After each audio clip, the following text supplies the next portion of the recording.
Bonsoir, bienvenue sur Des mots et des mots. Ce soir, nous recevons le docteur Jean-Pierre Willem.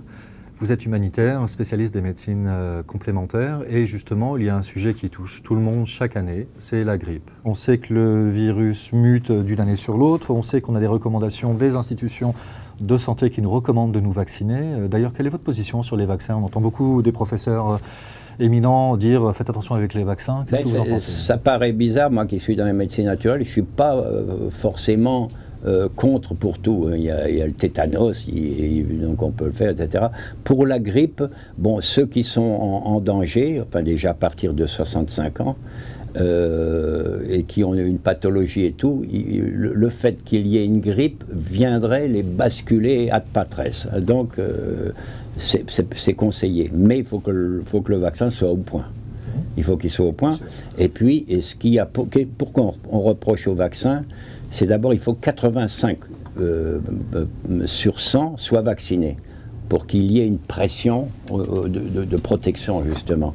Mais malheureusement, pour fortifier le vaccin, pour l'immunité soit plus forte, on y met des saloperies, quoi. De l'aluminium, enfin 6-7 produits qui viennent booster un petit peu l'immunité.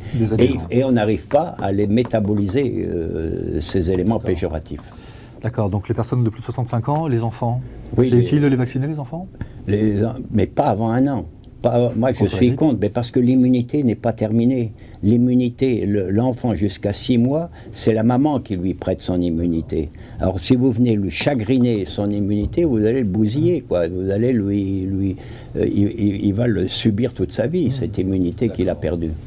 En termes de solutions naturelles, donc si jamais je ne me vaccine pas et que j'attrape la grippe cette année, qu'est-ce qui est utile de prendre comme huile essentielle ou comme complément alimentaire pour lutter contre la grippe? Est-ce qu'il y a des solutions? Oui, vous avez des solutions. Déjà, l'homéopathie, on donne un fluenzinum, qui est justement le germe en question, en latin, c'est la grippe, si vous voulez. En quelle dilution? En 7 CH. Vous y allez crescendo 7 le premier mois, on peut monter le 9, 12, 15.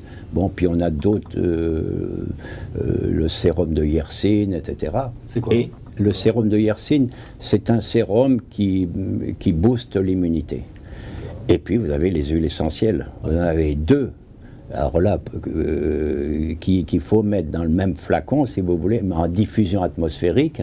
Hein, donc c'est l'Eucalyptus radiata, qui lui tue tous les virus, donc la grippe, etc., au niveau du carrefour ORL. Et quand on meurt de la grippe, c'est que la grippe, elle est tombée sur les bronches. Et alors vous prenez l'Eucalyptus globulus. Et pour l'instant, tous ceux qui le prennent, il y en a des milliers, ils n'ont aucun problème. Une diffusion de 20 minutes pour toute la famille, hein, et ça marche. En prévention? En prévention. Et quand vous avez la grippe aussi, mais enfin, il y a des autres thérapies. C'est évident quand vous avez la grippe. Hein. D'accord. D'autres thérapies naturelles? Ah oui, naturelles, oui. Donc, par exemple? Par exemple, si vous êtes courbaturé et tout, en homéopathie, c'est Eupatorium perforatum qui supprime les myalgies. Et puis vous avez aussi des produits qui sont faits dans certains laboratoires. Il faut des bons de commande, etc. Vous avez Stimuplus qui est fortifié dans toutes les défenses, 2x2. Et vous avez beaucoup, mais il faut soigner suivant la variété de la grippe, hein, parce qu'il y a des symptômes qui diffèrent. Chacun a un terrain spécial. Pas de contre-indication avec les huiles essentielles?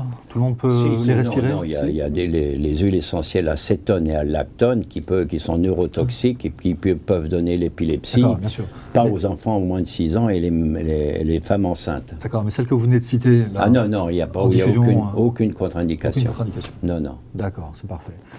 Toute cette connaissance que vous avez acquise durant tout votre parcours d'humanitaire, donc vous le disiez en début d'entretien, vous êtes en train de la restituer, donc depuis un moment d'ailleurs, à travers une école, une académie? J'ai créé donc la faculté libre de médecine naturelle donc à la Sorbonne en 86, et l'année d'après j'ai créé ce qui me tenait à cœur, donc les médecins aux pieds nus. Parce qu'il n'y a plus de termes. J'avais pris médecin du monde, et puis malheureusement, il y en a un qui l'a pris alors que j'avais commencé. Alors je me suis dit, c'est pas mal, le médecin pieds nus. C'est-à-dire qu'à l'époque, on envoyait des intellectuels, etc., dans les champs, pour aller soigner les gens. Donc ils allaient dans les rizières, pieds nus, enfin c'est la symbolique, et ils soignaient préventivement. Ils avaient une musette avec de l'air plante, etc. Donc il y a une symbolique qui m'allait très bien.